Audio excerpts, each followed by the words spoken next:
हैं बजाज ट्विंस की नतीजों के बाद बजाज फाइनेंस और फिनसर्व दोनों की ही जोरदार पिटाई हो रही है। इस गिरावट की आखिर क्या वजह है? वरुण दुबे हमारे सहयोगी जुड़ गए हैं बताने के लिए। वरुण, क्या रिपोर्ट है आपके पास? डेफिनेटली। तो देखिए, बजाज फाइनेंस और बजाज फिनसर्व दोनों ने अपने नतीजे पेश किए और दोनों के नतीजे अगर आप देखेंगे तो कमजोर है। खासकर बजाज फाइनेंस को आप देखिएगा, एनआईआई, पीपीओपी, प्रॉफिट ग्रोथ हमारे अनुमान से थोड़ी बहुत कमजोर थी। नो डाउट एनपीएस में सुधार हुआ है, 1.12% से गिर के 0.96% पे आया है, लेकिन कंपनी का कहना है कि कॉस्ट, निम्स और खासकर प्रॉफिटेबिलिटी फ्रंट पे FY25 जो है कंपनी ने अपने गाइडेंस को मिस किया है। खासकर नेट इंटरेस्ट मार्जिन को अगर आप देखेंगे तो करीब करीब 40 बेसिस पॉइंट के आसपास की गिरावट देखने मिली है FY25 में।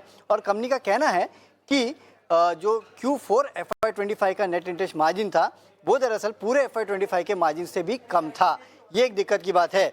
आगे का गाइडेंस अगर आप देखेंगे तो कंपनी का कहना है कि 2026 में AUM ग्रोथ जो है 24 से 25% रहेगी, जबकि FY25 में ये करीब 26% के आसपास थी। यानी कि आने वाले साल में AUM ग्रोथ जो है वो इस साल के मुकाबले थोड़ी बहुत कम रहने वाली है।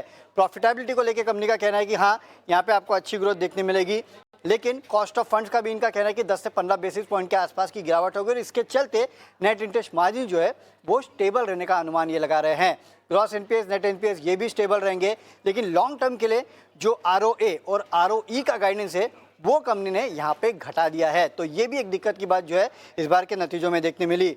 नो डाउट कंपनी ने यहाँ पे बोनस शेयर और साथ ही साथ स्टॉक स्प्लिट का ऐलान किया है, लेकिन ना ब्रोकरेज हाउसेस को ये ज़्यादा पसंद आया, ना इन्वेस्टर्स को ज़्यादा ये पसंद आया है। इसके लिए आपने देखा काफ़ी सारे ब्रोकरेज हाउसेस ने अपने टारगेट काटे भी है, जैसे कि सिटी, उन्होंने डाउनग्रेड किया है, न्यूट्रल का कॉल दे रहे हैं और अब 9,830 के टारगेट दे रहे हैं। इसके अलावा जेफरीज, इन्वेस्टेक, गोल्डमैन, इन सब ने अपने टारगेट्स में बदलाव किए हैं।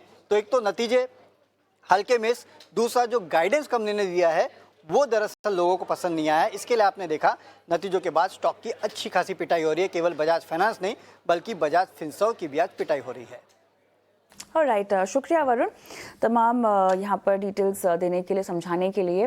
दोनों काउंटर्स पर भी बात करेंगे। मानस जायसवाल हमारे साथ जुड़े हुए हैं, लेकिन एक छोटा सा ब्रेक लेते हैं। ब्रेक के उस पर बजाज फाइनेंस और फिनसर्व पर बातचीत होगी मानस के साथ और बाकी रियलिटी सेक्टर पर भी फोकस होगा।